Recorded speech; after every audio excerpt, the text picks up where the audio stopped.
Hey everybody, it's Robert coming to you with another adventure into history, and today we are down in South Georgia and we're going to be exploring some forgotten history down here, and we're also going to visit some of the cemeteries where my ancestors are buried. But we're going to make a whole day and a whole adventure out of it and search out any kind of forgotten or interesting history that we can. And right now I just turned down this little country road, and I actually found some really cool places down here that I'm about to show you. I was surprised because this road kind of just dead ends and goes far back into timber property. So when I came up on what I'm about to show you, I was surprised about just how far back in here it was. So let's hop back in the Jeep and I'll show it to you.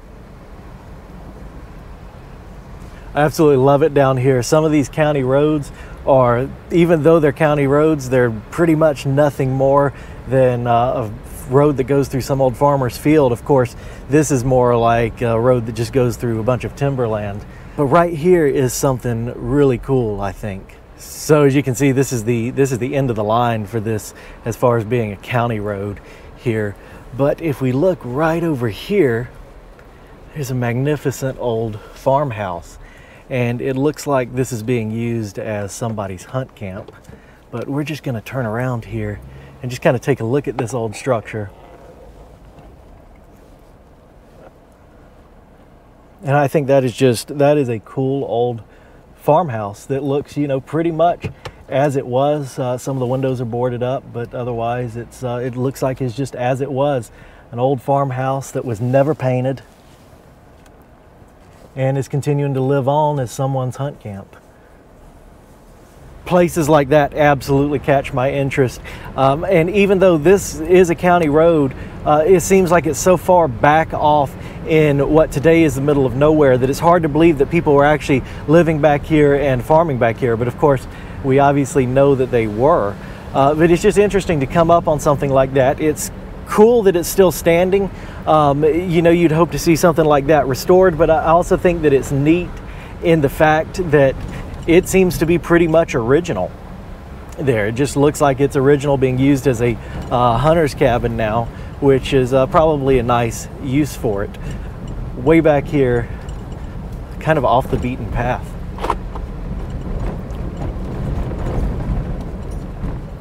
And there is history down every single one of these little side roads. When people ask us how we find, you know, some of the sites that we go to, they are really all over. There's forgotten history all over this state.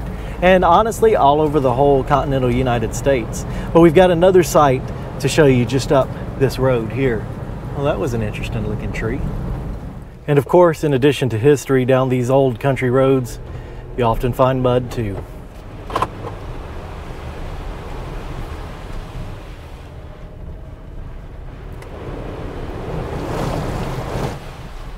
And here's the other piece of history that I wanted to show down this little country road, or rather at the end of it. This is an old farm store, and I have seen this old farm store for years and years and years, and I've always loved it. I've photographed it in the past, but now the front facade has fallen off, and it doesn't look like it has much longer to stand.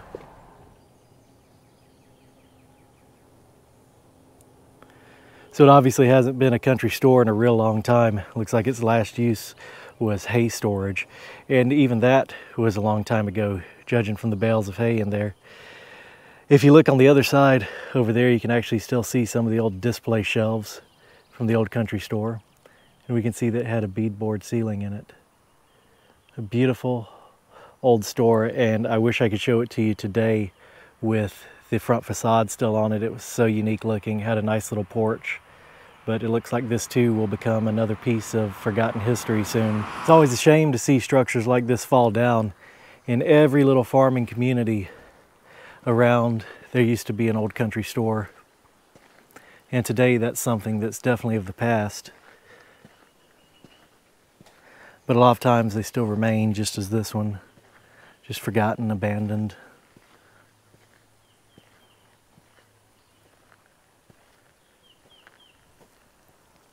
And the old farmhouse that used to go with this country store is over there.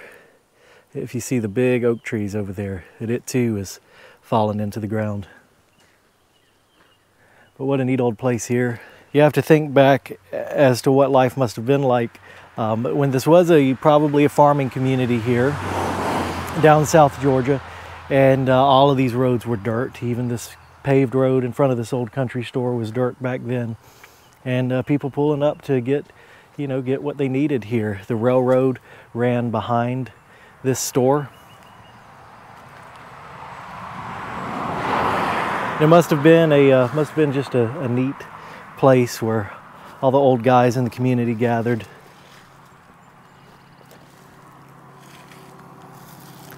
People came and got the products they needed for farming and living.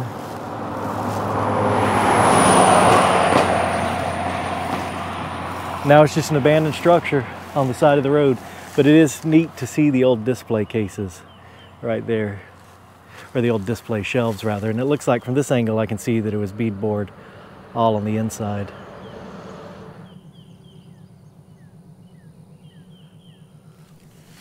I've seen this old store ever since I was a kid, and it has fascinated me ever since then. And this is an example of one of the things that I would see as a kid and absolutely just wonder about, and it would capture my imagination. And it's one of the reasons that I do this preservation through documentation today. I hate to see things like this go away and become just a memory. Let's get back in the Jeep and get on the road. And even the railroad tracks that used to run through here are becoming nothing but a memory and are now silent. But look at that over there.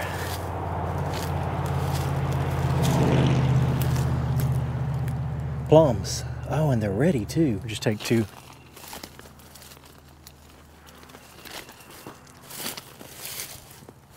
Oh my goodness. That one was even better.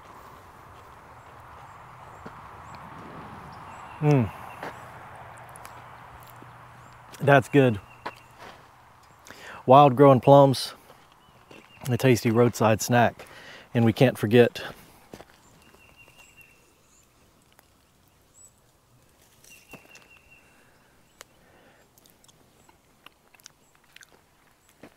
a sweet blackberry. There's more plums over there. Look at all of the plums. Okay, maybe one more. That one right there. That one's even more ripe. Something bit it, but that's okay.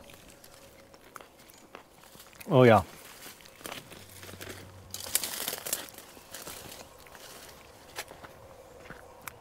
That's good. So we're a little ways up from where the country store once was. I just wanted to stop and show the railroad tracks. But I pulled off on this road to show those old abandoned railroad tracks, and what a gorgeous road this is. And this is one of those that I spoke about earlier that just runs between these old farmers' fields here. And a beautiful sight. I spent many days as a kid exploring these roads with my family. And I have a definite love for all of this. And plus, who can resist seeing where such a beautiful country road goes?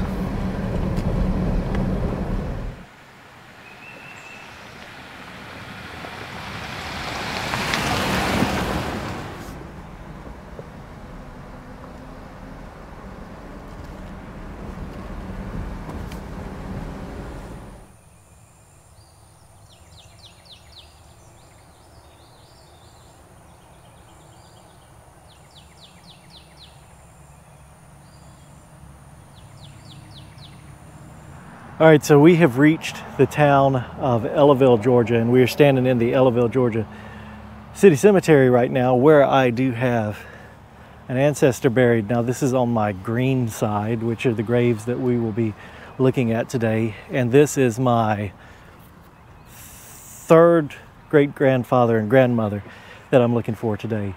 So I've got a name, and I know where the cemetery is. So hopefully we can find it. This is a big old cemetery, but we'll kind of walk through here together while we look for these graves. There's one thing for sure, there are some impressive markers and monuments out here. But look at this monument right here. James Richard Williams, born July 19th, 1859, and he died December 19th, 1916. That's when all these graves seem to be from roundabout. There's 1913 and 1920 over there. And 1918. There's an older one, 1887, but these were probably all done about the same time. And they've got a nice monument in the center, but that's not who we're looking for. So I'm gonna keep looking and see if this name pops out at me. So I just looked at Find a Grave for a little bit of help on locating exactly where in this cemetery they are, but all it told me was that they were here. And I called my mom, and she said that they were closer to the road than they were at the back of the cemetery. Here they are. Here they are. I was just about to say, but I don't see them. And here they are right here. Let's see, there's several people in here. These folks, I'm sure, are related. I don't know how, but I do know who these people are. These are about my third great grandparents on the Greene side. This is James Riley Greene. He was born August 13th, 1852, and he died December 8th, 1932.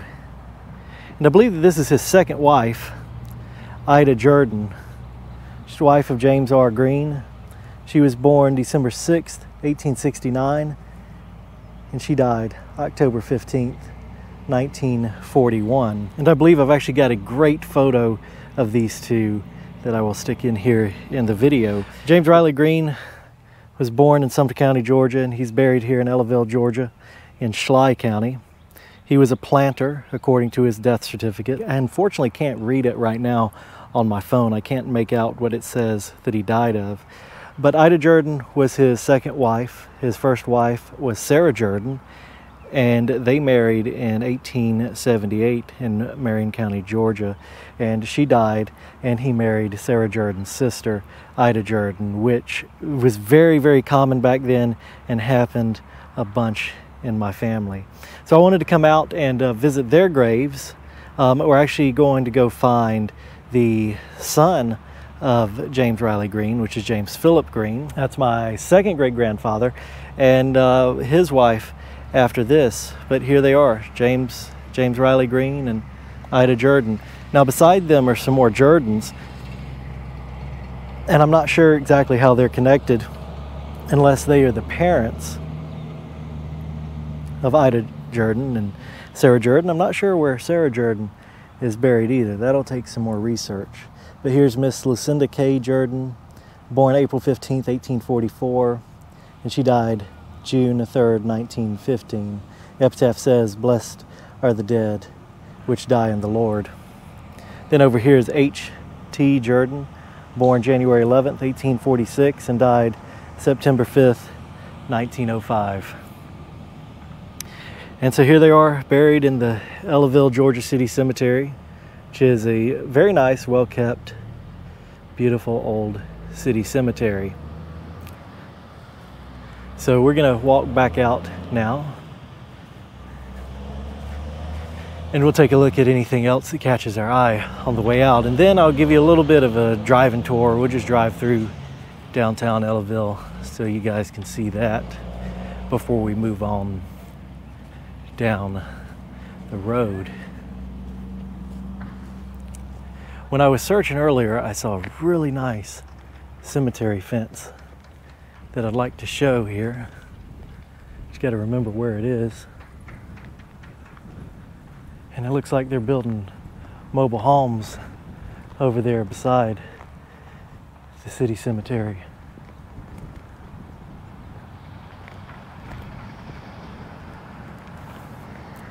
And I think it was this old cemetery fence over here.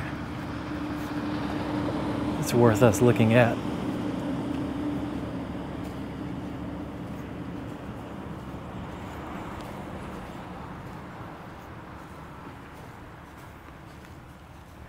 This was it. It's a beautiful old fence. Kind of a unique style there in the Murphy plot. And here's their fence,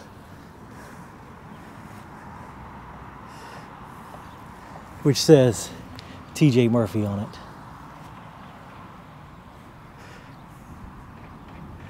And we've got to look at this monument too.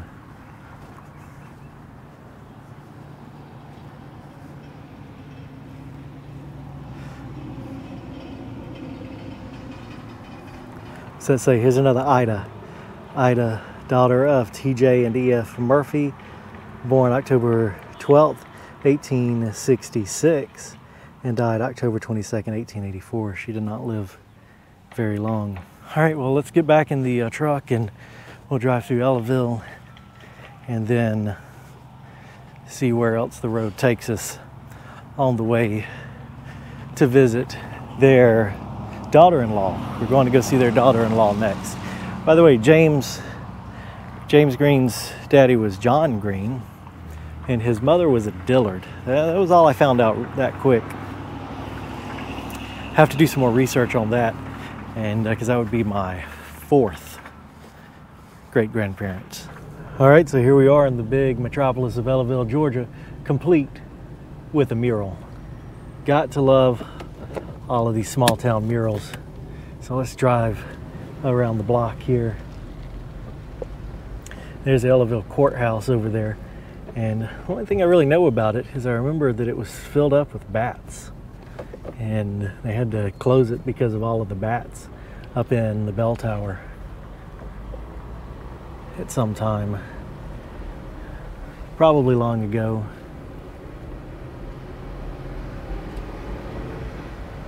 Got old storefronts here.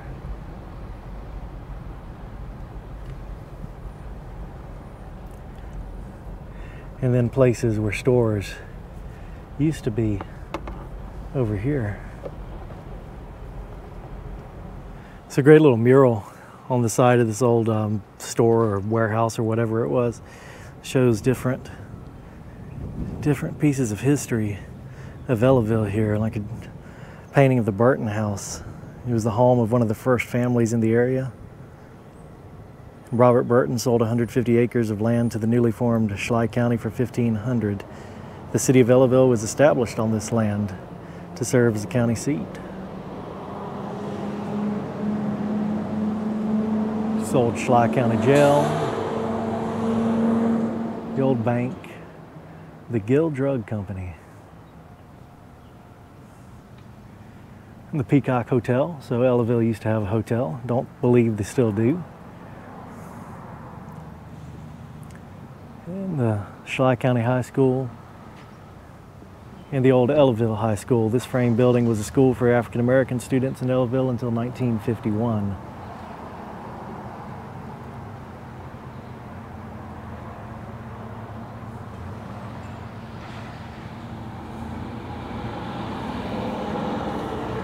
So pretty neat artwork and some town history painted on the side of this old warehouse. Welcome to Schley County, established 1857. And a little bit more of downtown Ellaville, including the Rub Board coin laundry. But the road wants to take us this way on to our next stop. So that's where we'll go.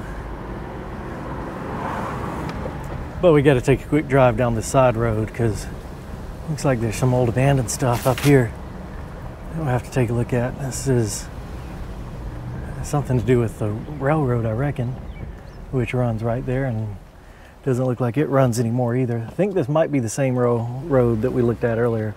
Not entirely sure, but some old pieces of industry there.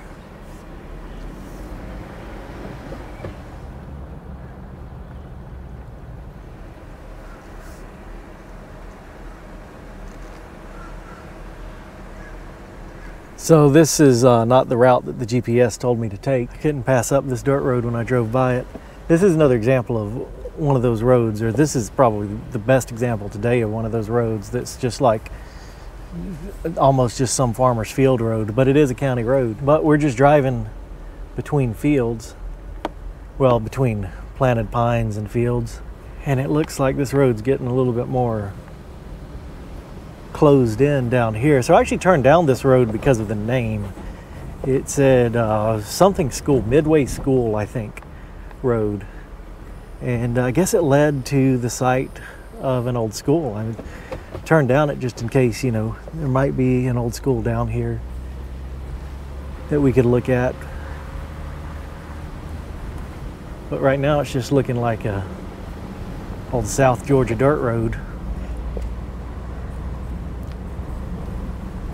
And you have to be careful on these because they can turn real bad real quick. But thankfully we're in the Jeep, it can handle all that.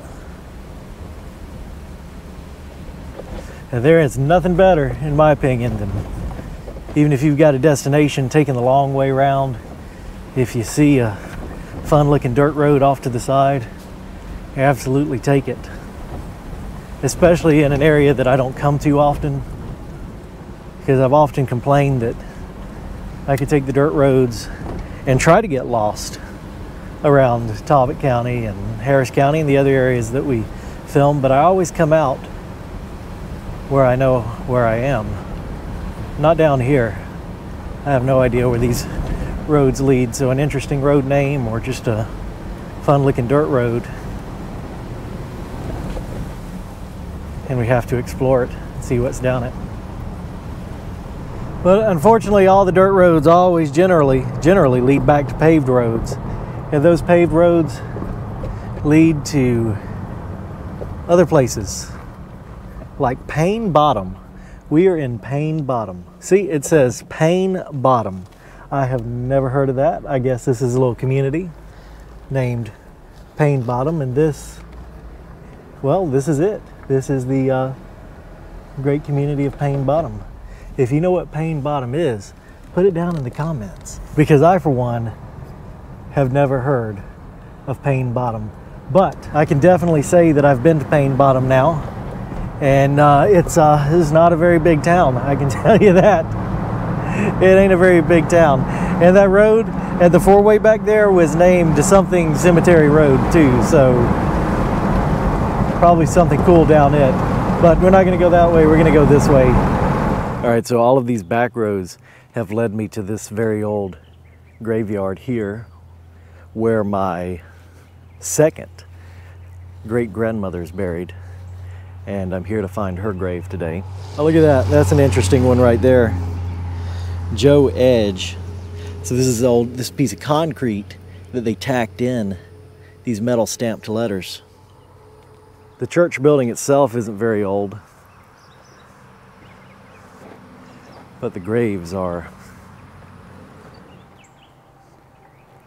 This is one of those stamped concrete markers. We've seen a lot of those in Marion County. This is a nice plot here. It's obviously very well cared for. I reckon this fence was here because this is an old cemetery fence, and then someone has recently come back and put this marker in here. It says, in memory of Martha Collins Cunningham, a founding member of Red Hill Church in 1853. Of course, that definitely confirms that this church was here and definitely predates the modern building that's here. She was born about 1787 and died about 1860.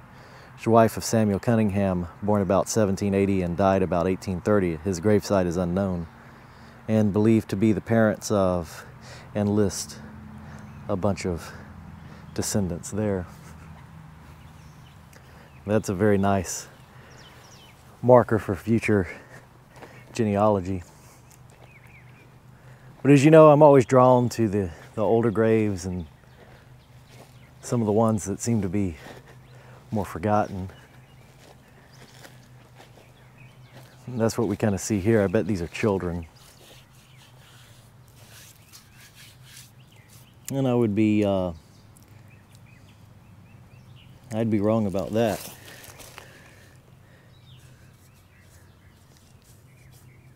His last name is Cheer. James O. Cheer died February 27th, 1874, in his 53rd year. So not children, as I would have thought. Oh look, and there's even one way back here. There's probably a bunch of unmarked graves throughout this area. We are again in a county that does not form indentions and cemeteries quite the same as it does in the other counties that we see.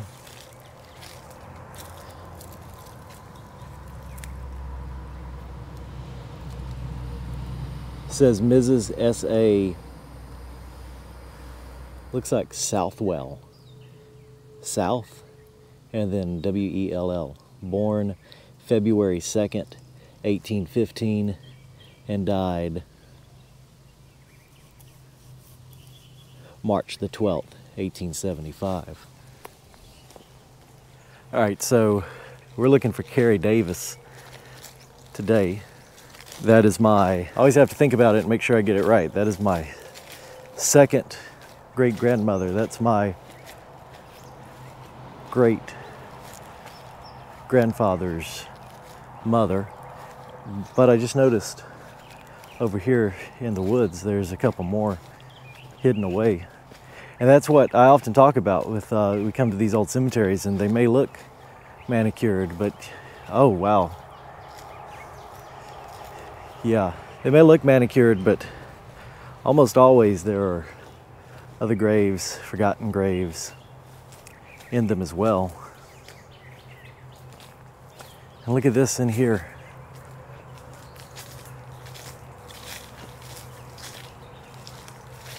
Yeah, look at all these. It's just total change here from a kept cemetery. Oh my goodness. Look at the size of that cedar tree. That is the largest cedar tree I think that I've ever seen. I've probably said that before, but I mean it. That is a huge red cedar right there. Let me see if I can kind of stand up against it. Maybe you guys can see how big it is. And out back here, there's another little plot.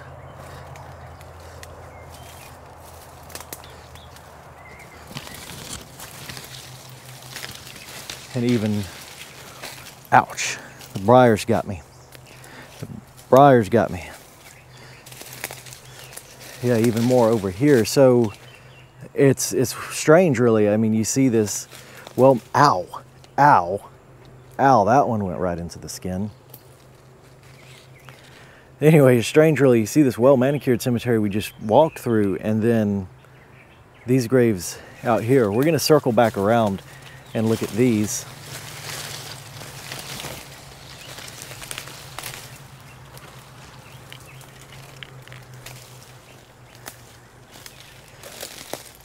If we can make it back out from all the briars.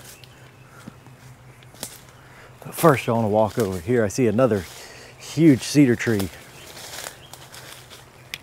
It's back there on a fence line. So probably no more graves over the fence, but it doesn't mean absolutely. That's a grave from 1942 over here. So interesting to see the forgotten graves in the middle of a kept cemetery, or rather on the edge of a kept cemetery, I should say. I thought the most of the kind of forgotten graves was going to be over there in that cluster of trees. And you wouldn't really even know that they're in there. I can spot the headstones, of course, but otherwise you wouldn't know that they're in there. It's another big tree. I wonder why, it wouldn't take that much more to keep that section up too. So it's kind of interesting, kind of sad, really. So for one, I've got to grab my flashlight, but I wanted to go ahead and try to find the grave that I am looking for out here. And I've seen a picture of it online. I've been to it as a kid, I'm sure, but I don't remember remember it other than that, other than the picture that I saw. There's more newer looking graves that are kind of getting overgrown there too. This is her. This is a name that I heard quite a bit growing up, and when my mom was focused on the genealogy. This says, in loving remembrance of Carrie Davis Greene. So she was Carrie Davis, and she married James Greene, son of the James Greene we saw at the beginning of the video. She was born April 12th, 1873, and she died November 14th, 1911. So she died when my great-granddaddy was just a young boy. And her husband actually married another woman named Carrie Morgan. But here she is, Carrie Davis. I need to bring some D2 back out here. I don't have any with me today, and treat this stone. This is one that we would not want to do the scrubbing method on, because it is this kind of concrete that's stamped.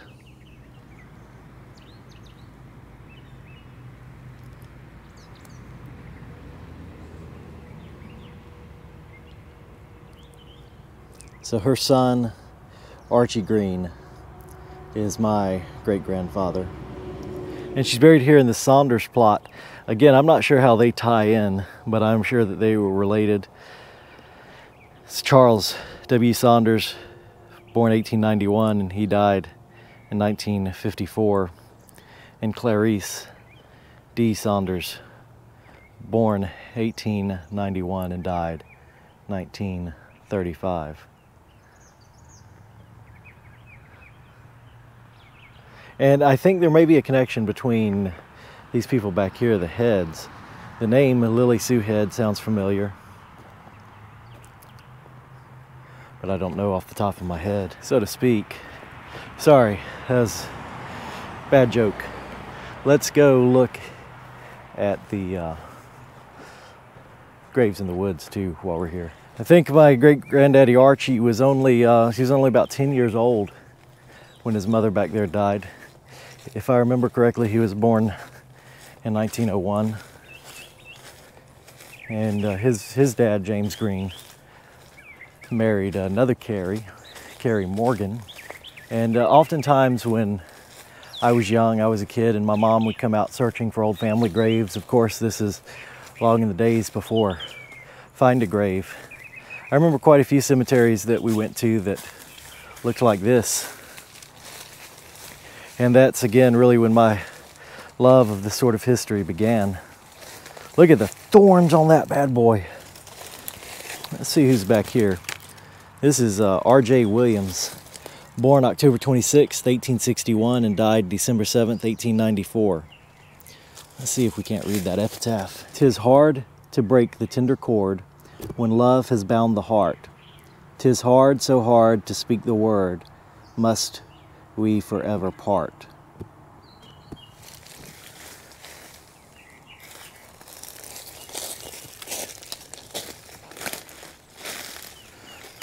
This is, he was a Mason. R.B. Williams, born August 9th, 1832, and died on his birthday in 1896. We miss thy kind and willing hand, thy fond and earnest care. Our home is dark without thee. We miss thee everywhere.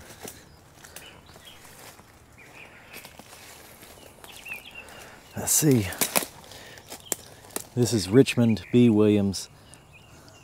Get the creeping Virginia off of it. That didn't work. Company C, 8th Georgia Cavalry, CSA.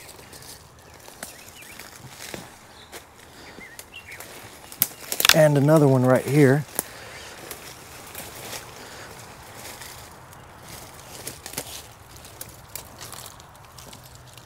It's Wade H. McKenzie, born May 16th, 1870, and died May 15th, 1890.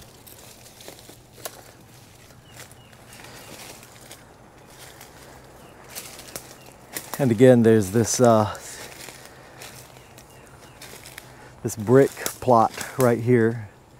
No visible markers, but look at this old brick with all the moss on it.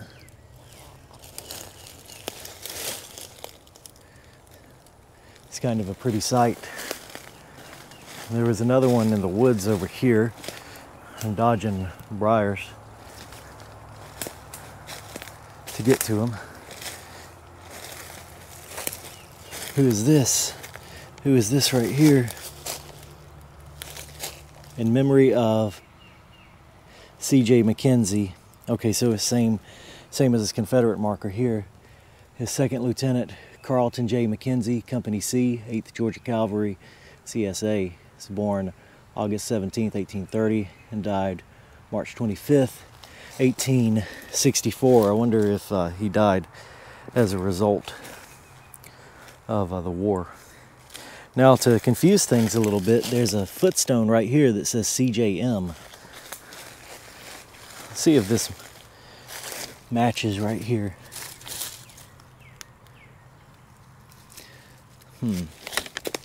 I like these mysteries here, and it's always interesting when we see discrepancies between two different headstones.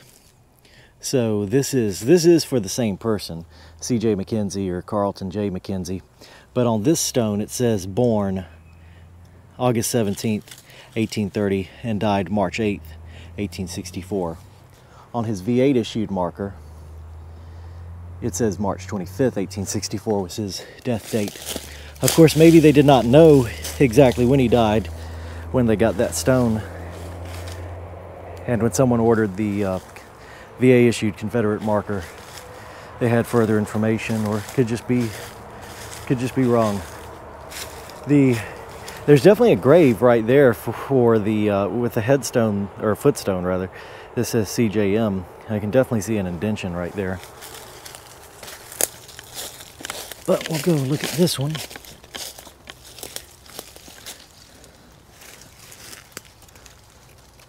This is C.A. Hardin, born March 2nd, 1862, and died May 27th, 1887.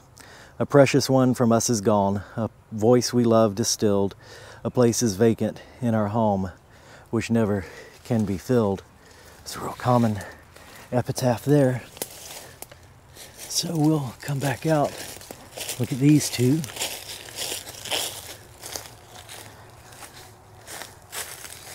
This is Hardy McKenzie, born March 17th, 1807, and died July 11th, 1855.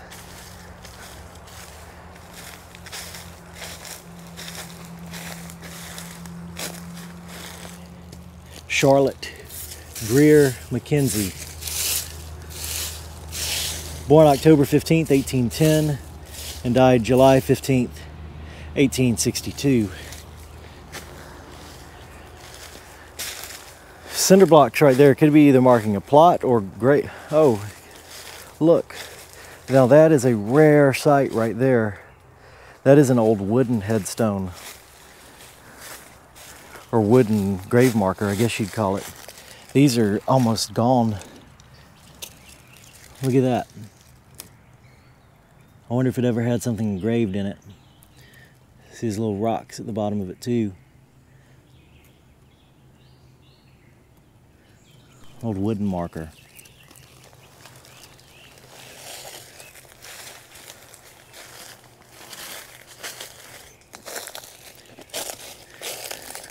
And this is William M. Johnson, born January 28, 1861, and died the day before his birthday, 1940. All right, well, I think we covered all the ones that are in the woods here. So I'm going to walk over here real quick and see if there's anything that's over this fence. There's probably not. That's an old fence right there. It's fallen over, and this is a modern fence. Don't see anything right off. But you know, a lot of times too, in antebellum era graveyards, you'll find outside of the main part of the cemetery, you'll find where people who were enslaved who were brought to these churches would be buried as well, and they were generally segregated outside of the cemetery. So something always to keep in mind and look for when investigating a place. But another historic cemetery, and a very interesting one. And we've got on my I should call it genealogical tour today. We've connected with another relative, and we have more to go visit, and wouldn't have found these graves out here otherwise. So interesting to see, and you have to think, you know, every cemetery, every graveyard that you see, there's all manner of different stories in these places from the individuals who lived that are buried here, and I always wish that we knew each one's individual story. There's a fieldstone marker right there. It's a big one. Oh look, here's a fieldstone marker that's actually engraved. Now that's cool to see. That's interesting. I'm Mock, D-I-D-E. So Mock died April 15th, 1857. So was that his name, or did Mock died and they just, you know, didn't know how to spell or whatever? Look at the carving in that stone right there. That's a fascinating one right there. Very, very rare to see these fieldstone markers that are actually engraved. So that's interesting. I need to find out where our next stop is. I'm gonna hop back in the truck and turn some air conditioning on and grab some water. All right, so further up the road, and I am at the site of the Mount Zion Lutheran Church. Now this church used to be in a town called Fountainville, and this area seems to still maybe be called Fountainville. I actually started driving down a Fountainville road earlier on my way to the cemetery we just left, because I thought a name like Fountainville Road, that's awesome. You know, I'd love to see what the community of Fountainville used to look like. The name of this dirt road is Fountainville Road. And with a name like that, I just had to see what was down here. There was absolutely nothing but trees down that road. But this seems to be part of Fountainville. And I do have another ancestor, I believe, to be buried here. So this says Mount Zion Lutheran Church, organized as a Lutheran society by Pastor John D. Scheck. In 1836, the church, which came to be located here, received its first pastor with the arrival of Father Jacob Klecki in 1838. The initial worship site for Ebenezer Church was located on property of John F. Robinson. A second site was used on property of John T. Kugel. I've seen that name on roads before. There's a Kugel Road out here. Before the church renamed itself Mount Zion and moved to this site about 1858, Lutherans regularly worshipped here until a merger with St. Luke in Oglethorpe on 1st November 1953. The church building was raised in 1986. It's unfortunate that the building is gone. This marker is erected with funds given in the memory of Mrs. Minnie Lou Williams Hammock. It's too bad the building is gone. Would love to have seen it. And we're going to go into the cemetery here and try to find another ancestor of mine. Now I believe that this is a Greene ancestor. This would be my fourth great-grandfather, who was the father of the James Greene that we saw at the beginning of this video. His name is John Greene. So we'll try to find him out here. And here we are, going into the cemetery here. See, the older section is going to be on this hill, and as the cemetery continued, they started burying down on the side of the hill. Before we go into it and start looking for John Greene, let's walk over here and look at this monument. I think that this is another monument that tells maybe the site of the church, because it's not a burial. Yep, that's what it says. Site of Mount Zion Lutheran Church, established 1838. So I reckon it was right here. You'd never be able to tell now. All right, so we're looking for John Greene, and I've seen a photo of his grave on Find a Grave, and it looks like a newer granite marker, and it also had pine straw all around it, almost like it was in the woods. So I don't know if this cemetery has been cleaned up since that photo was taken, or if maybe he's one of those graves like we saw at the other cemetery, kind of forgotten about and in the woods. We'll definitely have to check out those old brick tombs over there. But maybe this is it. There's pine trees, and there's a grave with a newer, yeah, this has got to be it.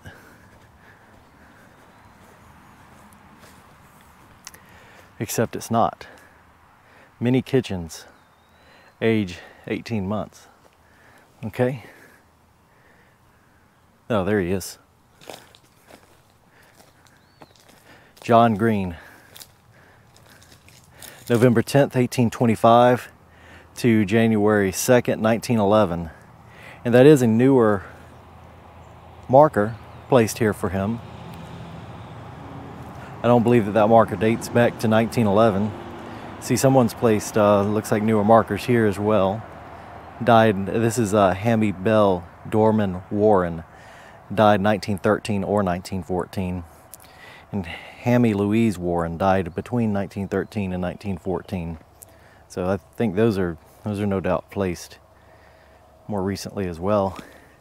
It looks like John Greene was only marked with field stones to begin with. This is a fieldstone headstone right here, what we would, consider a fieldstone headstone, and a fieldstone footstone here, and it looks like it was plastered. It may have had his name in the plaster here. John Greene. So this would be, I believe, this is my fourth great grandfather here. So on James Greene's death certificate, it says that his father was John Greene, and says that his mother was a Dillard. It does not give a name. But on Find a Grave, it says that he is the husband, this John Greene, is the husband of Elizabeth Ann Dillard Greene. According to family tree, she was born on February 19, 1828 and died on December 22, 1887. The 1880 census seems to be the last record of her. Her place of burial is unknown, but most likely to be in Marion County. I have to get with Cecil on that to find out if by chance he might have found that grave. But there's John Greene. Now, before we leave the cemetery, we definitely want to look at these brick tombs over here. It's interesting, these look, well, there's new brick and there's old brick mixed together in here. And a funeral home marker. This is Mount Zion Church, born 1847, Sarah H. Smith. Maybe someone came out here and placed these at these unmarked graves. That must be what it is, because they must have made these just for these unmarked graves out here, because this Joseph M. Smith, born 1837, died 1847. That funeral home marker is obviously not from 1847. So they must have had some record of the graves and where they were out here. That's a really neat thing to do, because they've got all of these otherwise unmarked graves are marked with these funeral home style placards. So these are old right here. This is that old plantation era brick.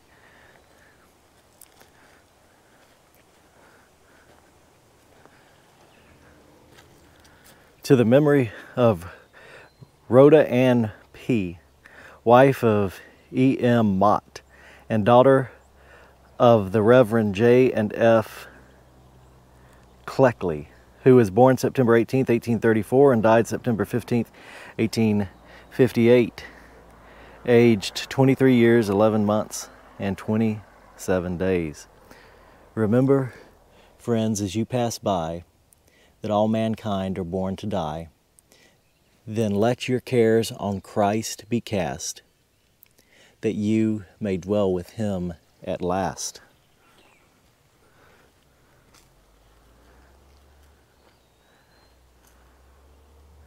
This is, it looks like a footstone, and I guess it's just a marker though. It's R.A.P. Mott, age 11 days.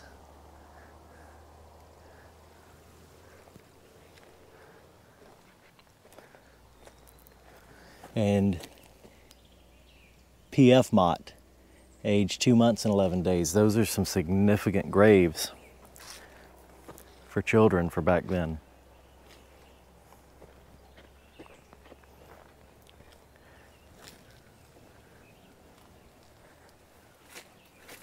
This is F.M. Mott,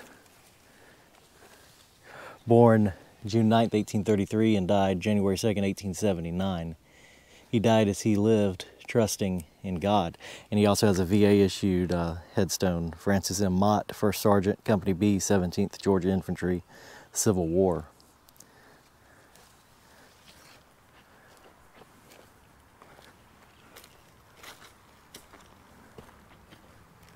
So I don't see any graves in the woods this time. I do see old cedar tree trunks where they were cut down. And we've got more here.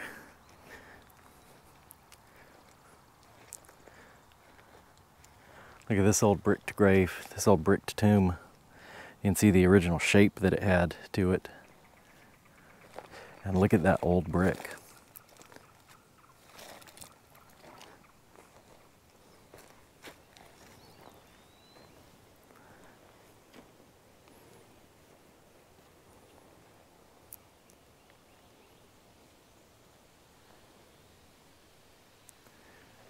It's a peaceful cemetery. It sure is hot out here in the sun. I love the fact that they have marked all the unmarked graves with these funeral home placards. And it looks like the lawnmower's gotten a hold to some of them. So we have seen my 3rd great-grandfather Greene, his daughter-in-law, my 4th great-grandfather Greene, right? Yes. Now we need to go see my 2nd great-grandfather Greene. Need to find his grave and visit him. But what a day! So it's interesting to see all these places, and you know, these are type of places that I grew up doing this. You know, just chasing down relatives down dirt roads and in old cemeteries. So it's very fun to do that today and kind of get back to that sort of thing. Almost one of those where it all started sort of things. So I'm gonna go back to the truck again, and we're gonna look and see where the next relative is buried and go to the closest one. I think it's gonna be James Greene number 2. Look at those big old red clay embankments there. And we're driving down another dirt road, kind of headed in the direction of our last stop, more or less. Passed by this road and couldn't resist it. This road is actually called Mine Road, like they're mining something road. And I'm not exactly sure what kind of mines are here. I've seen a couple entrances to mines, but I do know that there used to be bauxite mines down here. I think it was bauxite. Pretty sure it was bauxite mines. And those mines, actually my great uncle Archie Jr. Drowned in a bauxite mine. So interesting to see all the like mines around here. But this road is getting interesting. Big old hole right here. Oh, there it is. It ain't nothing the Jeep can't handle though.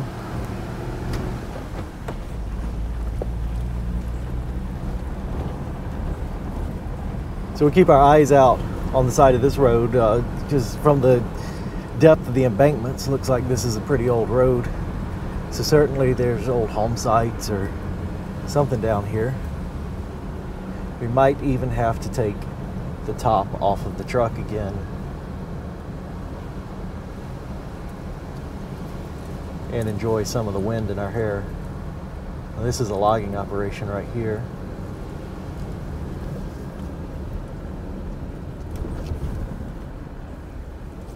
And it's interesting the changes in the soil makeup of the road. It went from red clay back there to more of this sand. And judging from the GPS, I punch in where we want to go. And the GPS tells me to take all the boring paved roads.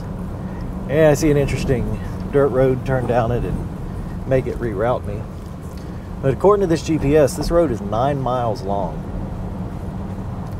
So it'll be interesting, whatever we come across down here. Oh, slam on the brakes right there. Slam on the brakes. Hop out real quick. Look at him go. Look at him go. And he's gone. I think that was a black racer. Oh, look, this is Snake Road. This isn't Mine Road. This is Snake Road. That's a black racer for sure. Now these guys are non-venomous, but they are some feisty snakes right there, so.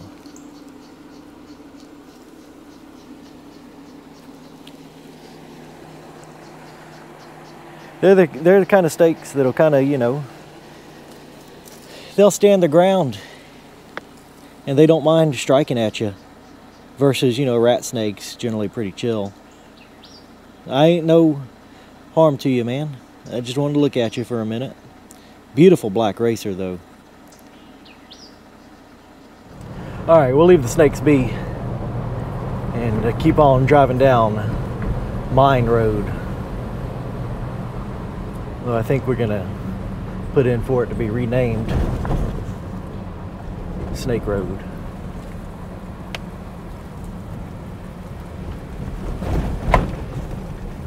Oh, it's a little washed out, a little bit of a bumpy ride, but this ain't too bad of a dirt road here. Hate to be down here in a heavy rain, but other than that, just a nice road to explore down.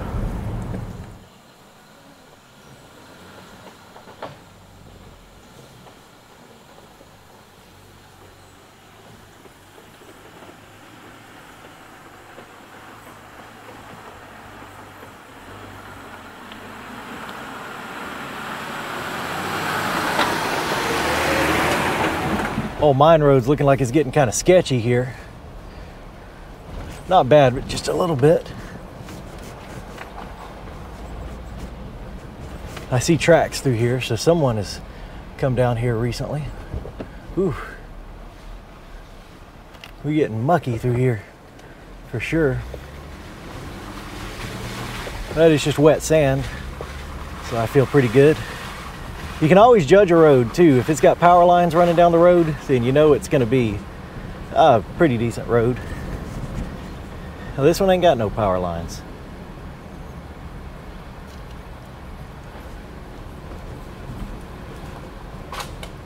Got an old bridge here.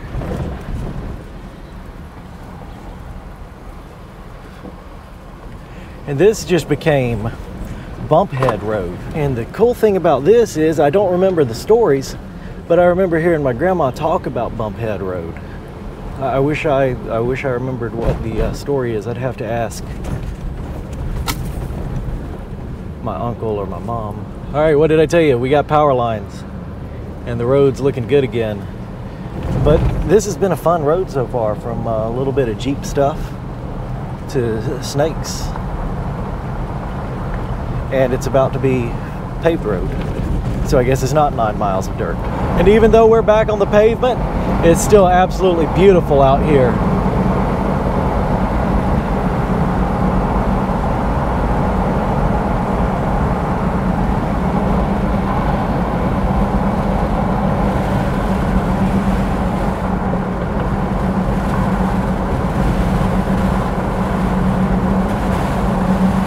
Okay, well, unfortunately, I am in Smithville, Georgia now, which is not the unfortunate part, but I'm in Smithville, Georgia now, and I was headed to a cemetery, and the GPS coordinates were totally wrong.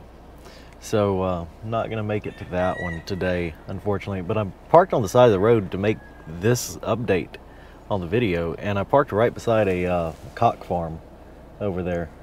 I don't know what exactly they got going on, but all the little roosters have their own house, and they're tethered to their little houses over there, so they can't go far from their houses. Got about 3 foot of lead on their leg. Some kind of rooster farm. I don't know. Y'all tell me down in the comments what that's all about. But here we are in Smithville, Georgia. The GPS coordinates brought me right here. And I know from the pictures on Find a Grave that is not the cemetery that I am looking for. There's a fella fishing on this bridge here. That's the Muckaloochee Creek. But I think we've had a fun day. We've got more to visit down here, but unfortunately I have just run out of time today to do that. So instead of going to another cemetery,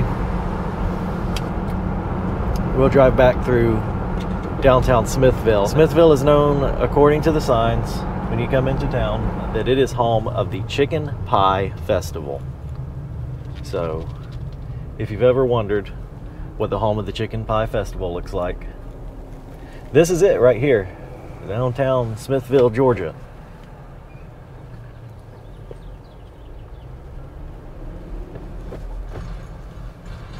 This is a quaint little town. It's pretty cool little town. I don't think I'm saying anything negative about it.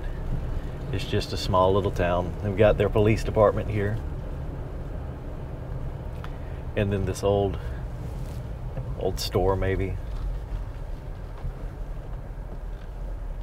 or maybe it was a Masonic lodge. I've seen Masonic lodges that look like that. And then this road that we are on right now is known as Cemetery Road, and leads us to the Smithville City Cemetery, but that is not the one we were looking for.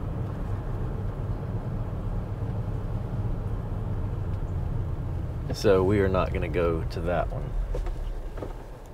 today, but we will definitely be making another trip down this way to go find that other grave that I missed on this video, that other cemetery.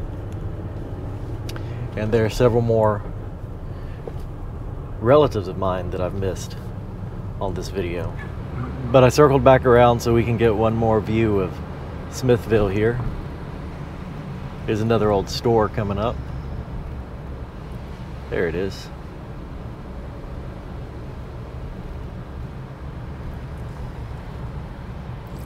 And then maybe we can drive up to the visitor center.